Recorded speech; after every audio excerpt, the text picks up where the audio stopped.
Proper वकील की तरह मिलॉर्ड, मैं सारे फैक्ट्स लिख के लाया हूं।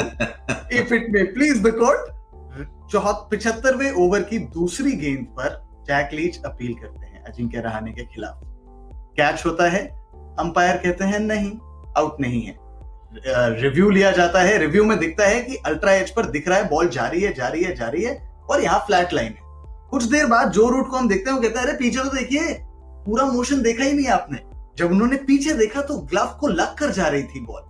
अब मेरा सवाल आपसे ये है, क्या अंपायरिंग प्रोटोकॉल्स पूरी तरीके से फॉलो करे गए और क्या वहां कहीं एक जगह त्रुटि हुई है अंपायर से? क्योंकि रिव्यू वापस दे दिया इंग्लैंड को उन्होंने उसका, और इंग्लैंड के लिए अच्छा हुआ कि अजिंक्य रहाणे उसका ज्यादा रन नहीं बना पाए। लेकिन क्या ऐसी गलतियां सबसे बड़े लेवल पर हो सकती हैं? सारी बातें मैंने सुनने के बाद ये तस्वीर किया है कि अंपायर से गलती हो गई और अंपायर को यह सजा दी जाती है कि आप दोबारा ऐसी गलती ना करें। Court adjourn.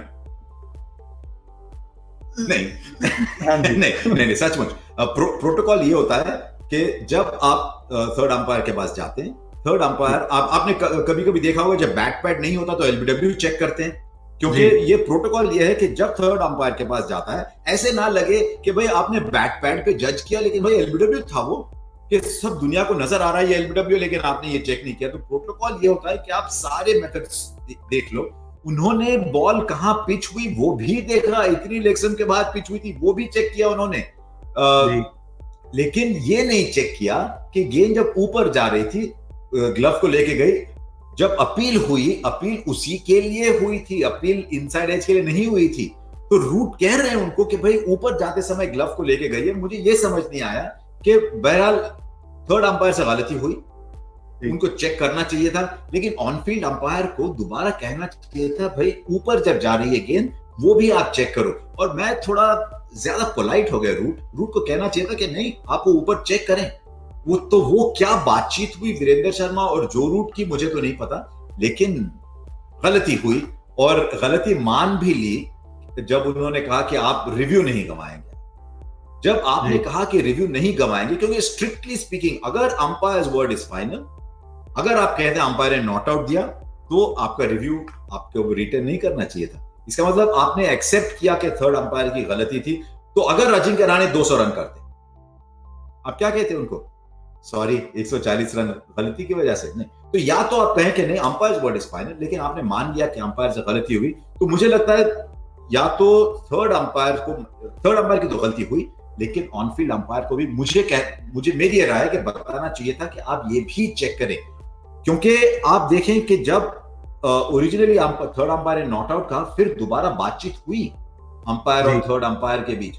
मुझे लगा उस बातचीत में वो कह रहे हैं कि आप ये चेक करें कि दोबारा ऊपर जाती हुई गेंद ग्लव को लग के गई कि नहीं, लेकिन उन्होंने उसके बाद एलबीडब्ल्यू चेक किया। तो कुछ हद तक ऑन फील्ड अंपायर और उन्हें कम्युनिकेशन भी शायद सही नहीं था। हम देखना नहीं चाहते, गलतियां होती हैं सबसे, आपसे होती है, मेरे से होती है, रहाणे से होती है, रोहित शर्मा से होती है, विराट कोहली से होती है, गलतियां सबसे होती हैं। लेकिन आपके सामने जो एविडेंस होता है वो इसलिए पेश किया गया है कि आपसे गलती ना हो। बिल्कुल। तो हाँ, अनिल चौधरी को जानता हूँ, वीरेंद्र शर्मा को जानता हूँ, वो दोनों आज शाम बैठेंगे, एक प्याली चाय पियेंगे और कहेंगे भाई हम गलती हो गई हमसे। गलती हो गई। देखिए गलतियां हो ही जाती हैं, हम सब इंसान हैं, लेकिन जब आपके पास टेक्नोलॉजी का सहारा है, समय ले लीजिए, लेकिन गेम में रिजल्ट सही आना चाहिए, क्योंकि बहुत कुछ डिपेंड करता है इन गेम्स के रिजल्ट पर। अच्छा, फिलहाल तो एक और बात मैं बताऊंगा कि बगल में मैच रेफरी बैठे होते, लेकिन मैच रेफरी ये बता नहीं सकते उनको कि आप ये भी चेक करो, ये बता नहीं सकते, क्योंकि ये काम होता है अंपायर का और ये काम होता है अंपायर और थर्ड अंपायर के बीच जो बातचीत हो रही है उस पे। और टू वे कम्युनिकेशन आजकल बहुत बहुत क्लियर होता है, हम सुनते भी हैं, कितनी क्लियरली हम सुनते हैं। तो जरा कम्युनिकेशन में भी गड़बड़ हो गई, गलती हो गई।